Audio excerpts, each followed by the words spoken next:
Sí, finalment aquí estem davant de l'aprovació de tot l'entorn de Can Fàbregas, Ronda Barceló. Aquí finalment es va constatar que una vegada més i per tercera vegada se'ns ha tornat a enganyar tots els mataronins, perquè allà on se'ns va dir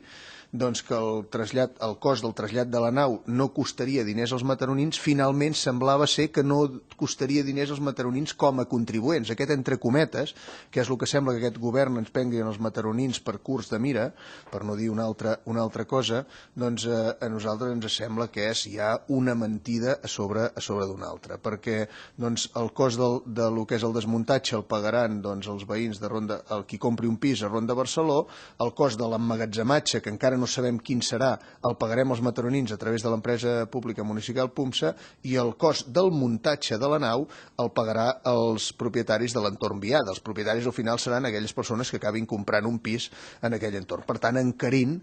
tot el sector. Això nosaltres tenim dubtes de que això tingui uns fonaments